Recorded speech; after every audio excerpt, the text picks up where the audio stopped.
Project Magnet exposed, Canadian government's quiet disclosure, Crashed Saucers, and The Secret Life of Canada's Wilbert B. Smith by Sean Castile.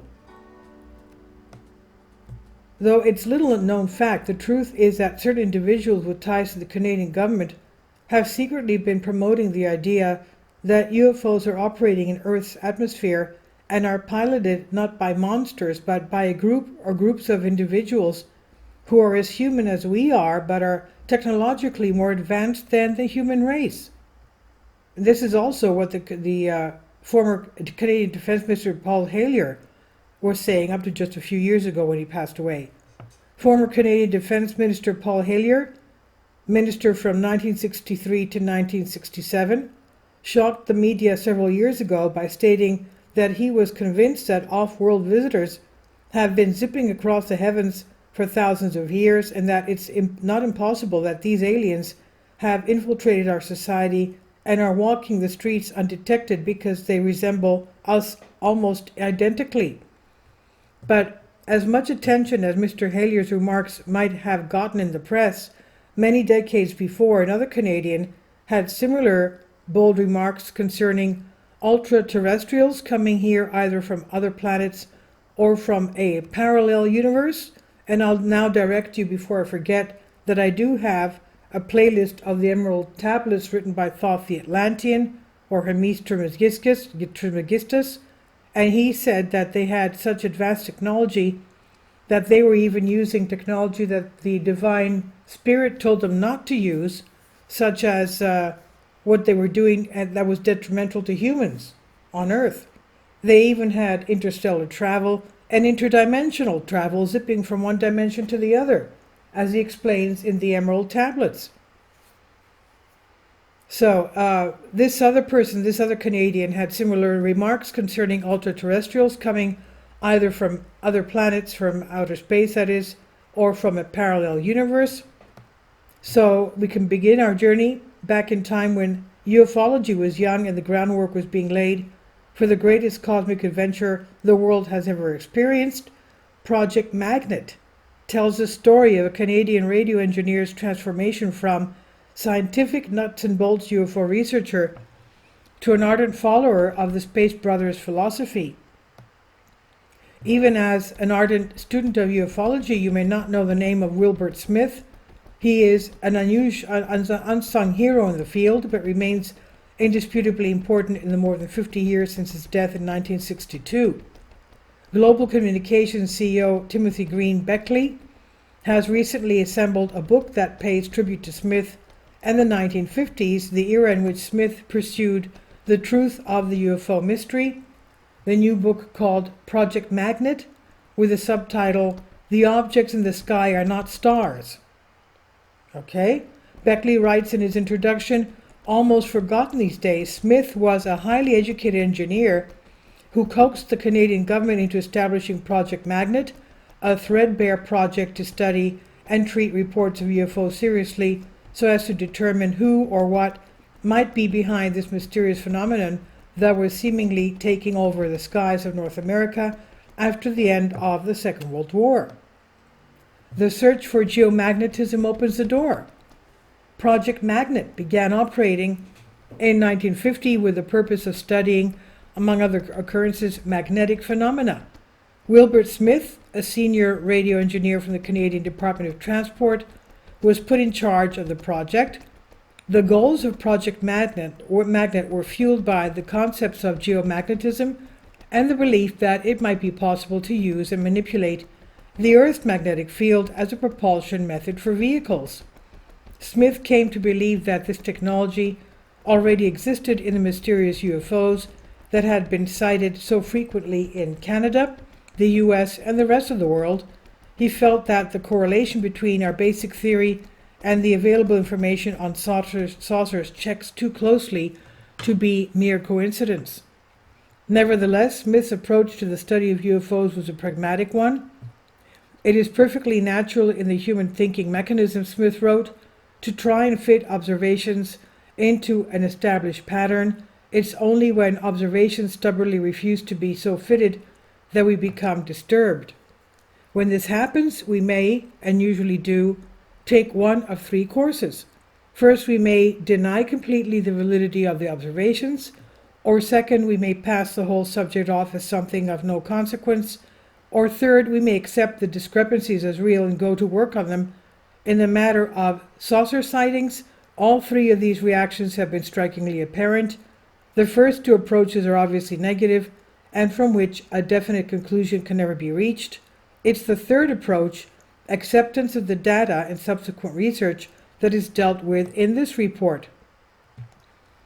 To this day, there has never been a clearer statement of how to take an honest and open-minded look at the UFO phenomena, Smith's urging his peers to accept the strange and mysterious discrepancies as the starting point for serious research has echoed down through ufology in the decades since, but has sadly remained mostly unheeded. Smith went on to explain that the data he and his team had worked with consisted largely of sightings reports as observed throughout Canada.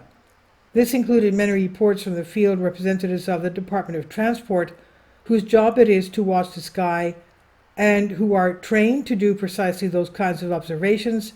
Useful data was also obtained from instruments such as those at ionospheric observations.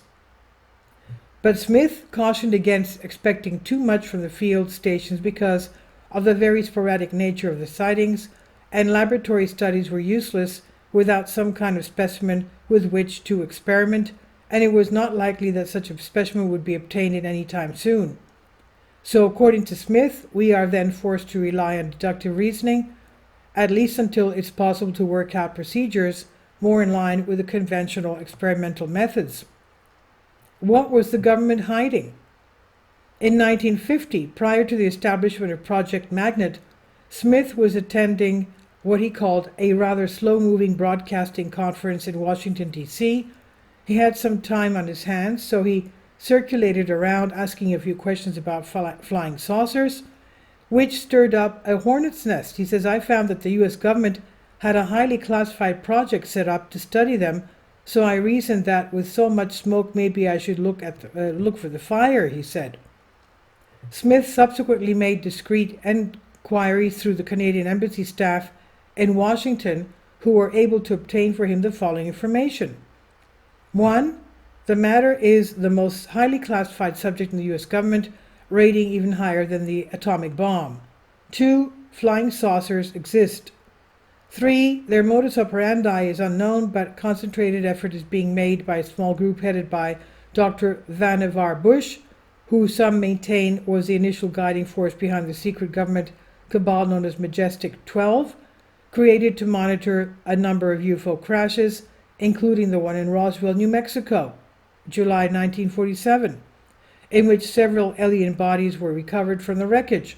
It was Bush and company's purpose to foil the flow of information on the UFOs to the American public and to literally censor the truth about the arrival of VTs on our planet. 4. The entire matter is considered by the United States authorities to be of tremendous significance.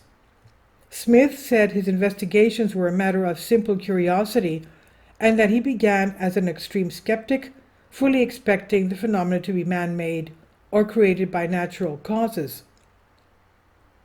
He gave his credentials as an impartial and qualified researcher, saying, I am 48 years old, hold a master's degree in electrical engineering, occupy a responsible position in the Canadian government, hold half a dozen patents, am author of several technical papers, and in general enjoy background in technical work and science, indicating at least an average competence to study and report on phenomena of a scientific nature. He says, I have tried so far as possible to use conventional and standard methods and equipment to investigate all possible angles before drawing any conclusions. In other words, I have followed the same general procedure which I would have followed if I had undertaken to study some more prosaic subject such as radio wave propagation. One of the foremost revelations in Project Magnet is Wilbur Smith's report that he was told by U.S. officials on his various visits to Washington that they had retrieved at least one UFO that had crashed in southwest at Roswell, New Mexico, and were examining the remains of the corpses of several alien bodies found within the wreckage. Unconfirmed, the revelation to Smith that a craft from outer space may have crashed in the desert is said to have stunned him at first, but later he came to take such bombshell events in stride. And as stated above, American scientists had gone so far as to declare that the existence of flying saucers should be kept more highly classified than the development of the atomic bomb. Because of these revelations, Smith went back home, to Canada that is, to appeal to his superiors not to let the American pull ahead of their findings about these flying discs, and urged that Canadian researchers begin their own official study, which was quickly established under the code name Project Magnet.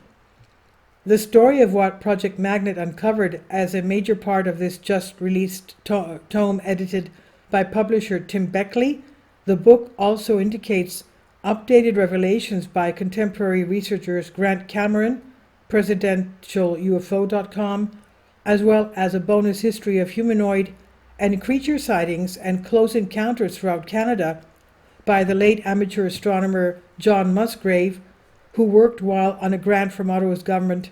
Perhaps the most exciting part of this book is a disclosure that Wilbur Smith was a UFO contactee himself and was in touch with others on a regular basis who claimed to have received communications from off-world dwellers. Moving beyond simple physical reality, it's important in the light of where his studies would eventually take Smith to establish his credibility as a pragmatic scientist approaching the UFO subject in the utmost of real-world terms. Smith explains, if we are to rely on sightings data alone, we're bound to get a rather one-sided idea of these creatures. For example, we see saucers traveling at terrific speeds and then suddenly stop or change direction. Under other concepts of physics, no creature of flesh, blood, and bone could withstand the terrific forces which could be associated with such actions. Therefore, we are led to assume that the Saucerians might be some manner of robot or a creature the like of which we have never encountered. He also points out that in spite of their unknowingly high level of technical achievement, the UFO occupants have never simply landed and announced that they were taking over the Earth. This is perhaps because they regard us as in the same general category as the other flora and fauna native to this planet, and believe our civilization is so primitive as to be indistinguishable from that of the lower animals and insects. But such speculations don't necessarily lead us to the truth, according to Smith. Fortunately, the UFO occupants have made contact with certain Earthlings deemed to be capable of receiving the information and passing it along to others. Along with the many sighting reports, Smith began collecting and analyzing claims of contact with aliens and to assemble what he felt were the mores and ethics of the people from the flying saucers. Smith wrote, "It adds up to the complete and elegant philosophy. These people tell us of a magnificent cosmic plan of which we are a part, which transcends the lifetime of a single person or a nation or a civilization, or even a planet or solar system. We are not merely told that there is something beyond our immediate experience. We're told what it is, why it is, and our relation thereto. Many of our most vexing problems are solved with a few words. At least we're told of the solutions if we have the understanding and fortitude to apply them. We're told of the inadequacies of our science," he continued, "and we've been given the basic grounding for a new science which is at once simpler and yet more embracing than the mathematical monstrosity which we have conjured up. We have been told of a way of life which is utopian beyond our dreams and the means of attaining it. Can it be that such a consistent, magnificent philosophy is the figment of the imagination of the number of misguided morons? I don't think so," he said. If such is the case, and all of this is known, the reasonable person asks, then why has it not been publicized? Why aren't we studying the sciences gifted to us by the aliens instead of atomic bombs? The answer, Smith tells us, is that it has been publicized. Books have been written and thousands of copies sold. There are many periodicals available containing this knowledge, which may be had for a nominal sum. Reports have been prepared by serious investigators and presented through the proper channels. Flying saucers and their ability to change reality. But it is truly said, Smith acknowledged, that one can lead a horse to water, but one cannot make the horse drink. There are probably as many private reasons for not facing up to the facts as there are people who refuse to do so. However, it is consoling to realize that through the humble and often criticized comic strip and science fiction stories, the younger generation is being conditioned to accept the reality of people from elsewhere, and when given the opportunity to do so, avidly assimilate all they can get on flying saucers and the people who fly them. One is struck by the overwhelming transformative power the study of UFOs and their occupants often has on people. Smith's interest in flying saucers began as a mild case of curiosity, and over a few years became something like a religious fervor. In a portion of Smith's writing collected in Project Magnet entitled "The Battle for Man's Mind," he feels called upon to warn his readers about a grave danger we are all facing, either consciously or unconsciously. Two great forces are striving to gain control of man's mind, a struggle that has been going on from time immemorial.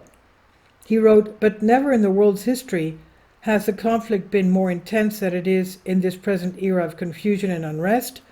In the old days, mankind was often made to suffer physically unspeakable things in the name of power. But today, with man's mind more developed and better educated, he is now facing the prospect of a refinement of even greater mental and spiritual cruelty, unless he is prepared to protect himself with right thinking."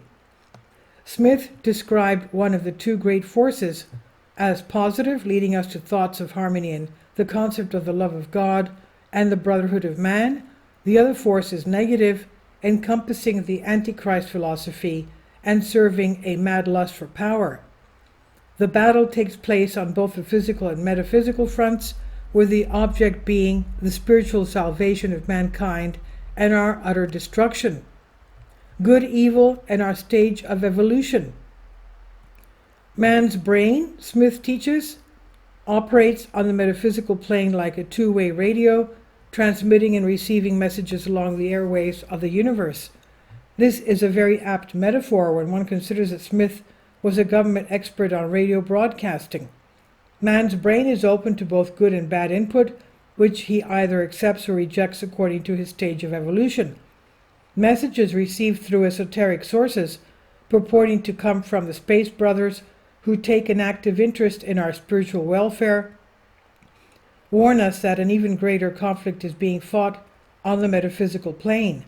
The lower or negative forces that damn themselves by wrong thinking are projecting strong thoughts earthward in an attempt to bring about our spiritual downfall. On the other hand, the Space Brothers are concentrating equally hard on sending out positive thoughts of goodwill and brotherly love. He said, "Thus we are being bombarded from metaphysical plane by two conflicting schools of thought," Smith wrote, "and free will being the criterion of spiritual advancement, it is left to us which we choose to accept. However, from a purely logical point of view, if we want to save ourselves a lot of sorrow both in this life and lives to come, we should arm ourselves mentally against the onslaught of negative thoughts. It is no time for confusing or apathetic thinking, which can lead to the exact forms of negativity Smith is warning us against." What else is included in the Project Magnet? So Project Magnet is more than mere nostalgia.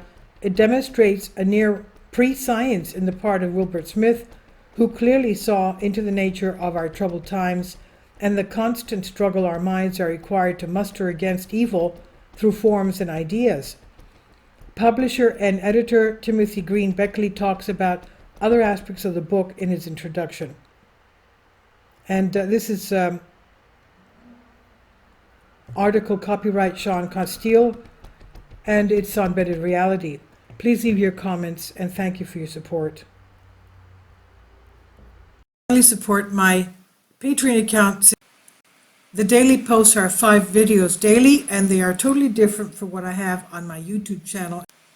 Thank you so much for your support and that you find all my content so interesting. You'll find the Patreon account details in the description box below.